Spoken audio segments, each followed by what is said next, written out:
Welcome to my look at 1984's Friday the 13th Part 4, with director Joseph Zito at the helm. This is one of several films in his oeuvre that's gained a cult following over time. Let's open up and find out why. This time around, the body double for Jason is an uncredited Ted White, and we of course have a whole slew of fresh meat, cast members to join us. Let's go through them real quick. Rob, played by Eric Anderson, Samantha, played by Judy Aronson, Doug, played by Peter Barton, Trish, played by Kimberly Beck, Jimmy, played by Crispin Glover, and Tommy, played by Corey Feldman. The year before, they break out roles in Back to the Future and The Goonies, respectively. We open on a highlight reel of previously on moments, when then Jason's hockey mask exploding into our opening credits. Not a bad way to prime us for the ensuing 91 minutes. Harry Manfredi also has a pretty solid music and score back in this. Pick up where the previous movie left off. Medevac is on the scene at Camp Crystal Lake. It's actually a very good build-up for the tone as a coroner survey the grisly aftermath of the last movie. Of course, Jason's not so easy to bag and tag. After meeting Axel, played by Bruce Moeller, in a somewhat dirty bedside manner at the morgue, things start to get nasty in more than one. Seriously, the way he's feeling up the nurses and leering at people jazzercising on the TV is actually, to me at least, among the most satisfying kills in this movie. Tommy playing Zaxxon into computers in an alien mask is a nice touch. The way Jimmy is being degraded over his last girlfriend, not so much. Not quite as cruel as Biff Tannen, but close.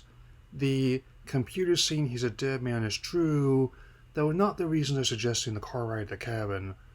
Of course, they don't see Pam Voorhees' grave as a bad omen, nor their hormones. Classic rookie mistakes. The camper they decide against picking up does have a pretty funny scene before Jason claims her next. Back at the cabin, though not the best setup, the atmosphere really does sell a sense of danger and isolation. While not the most memorable victims, or characters, it's still far from the worst. Either way, it's clear Crystal Lake is still a clothing optional body of water, much to the chagrin of Tommy's family.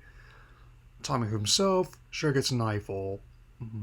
Half an hour in, cue the car breakdown. Tommy needs a screwdriver to fix it, and of course a future live-action Donatello does machines. Rob comes by with a multi-tool to fix a solenoid, which is good. Jason's still at large, and the tomfoolery in the lake isn't helping.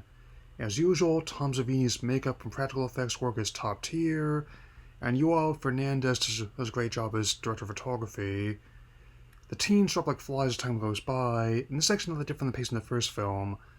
A slow burn mixed with just the right amount of 80s cheese. The way Tommy takes a blade to the face later on gives me chills. Something that's also cathartic. Teddy only wanted one thing, and it was disgusting. Yeah, you know what you did with that dirty old film strip. Trish is dead and the power is out. Also to being part of a running gag for the last hour, Jimmy is now officially a dead fuck from the aforementioned blade to the face. Terry is also thrown out the second story window and onto the car roof. Sounds like Riggs and Murtaugh from another one for the morgue. Rob reveals that Jason killed his sister Sandra and wants to return the favor. Teddy's also stabbed with a screen after his old stag farm runs out. That's why I always make sure to check where the exits are. Doug and Sarah are next to making the mistake of sharing shower love. Doug gets a skull crushed and Sarah gets an axe to the chest.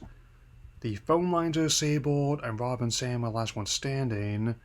This last sequence in the lake house actually among the best ending stretch of the franchise.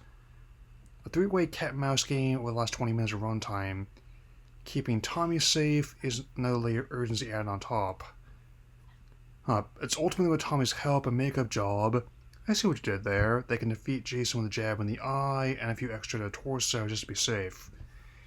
The close on Sam and Tommy recovering their injury in the hospital safe for now. Initially billed as the final chapter, the film still made a respectable $33 million on its $2.2 million budget. That guaranteed, along with many other horror icons, he would not stay dead forever. That's a matter for another day. Right now I'm just going to enjoy this day with a character synonymous with it. Final rating, 3 stars out of 4. That'll be all for now. I'll see you all again soon. Take care.